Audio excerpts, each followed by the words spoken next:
రాఖీ పండగ వచ్చిందంటే చాలు రకరకాల రాఖీలు ప్రతి అంగట్లోనూ కనిపిస్తూ ఉంటాయి.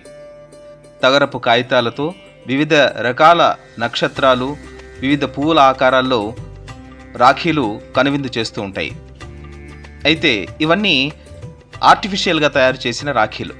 కానీ ప్రకృతి మనకు సహజ సిద్ధంగా ప్రసాదించిన రాఖీలను ఎప్పుడైనా చూసారా? ఇప్పుడు మనం చూస్తున్నవే ఈ రాఖీ పువ్వులు. పూల జాతిలో మరో అబ్బురాలు ఈ రాఖీ పువ్వులు. వీటిని చూసిన వెంటనే ఆహా, ఎంత అద్భుతంగా ఉన్నాయి అనక తప్పదు. ఇవి తీగజాతి పాదు మొక్కలు. ప్యాసిఫ్లోరా వీటి శాస్త్రీయ నామం.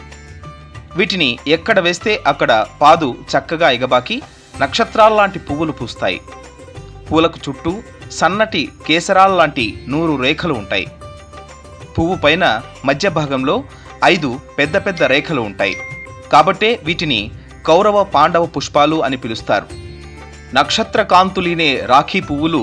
ఇవి రకరకాల రంగుల్లో, రూపాల్లో పువ్వులు పూసే మొక్కలు. చూడ్డానికి రాఖీల్లా ఉండడంతో వీటిని రాఖీ పూల మొక్కలని పిలుస్తారు. సాయంత్రం 4 దాటితే చాలు ఈ రాఖీ పువ్వుల ఘాటైన వాసనలు చాలా దూరం వరకు వెదజల్లుతాయి.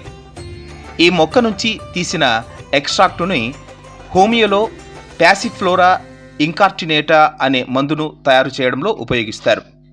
ఈ ఔషధాన్ని నిద్ర బాగా పట్టడానికి, మానసిక ఒత్తిడి తగ్గడానికి ఉపయోగిస్తారు. ప్రహారీ గోడల మీద, ఇంటి పోర్టికోల మీద, డాబా పిట్టగోడల మీద, పెంకుటేళ్ల మీద, చలువు పందేళ్ల మీద ఈ పాదు చక్కగా అల్లుకుంటుంది. వీటి పూలు ఇంటికి మరింత శోభనిస్తాయి. మొక్క నాటిన ఏడాది నుంచే రాఖీ పువ్వులు పూయడం ప్రారంభమవుతుంది.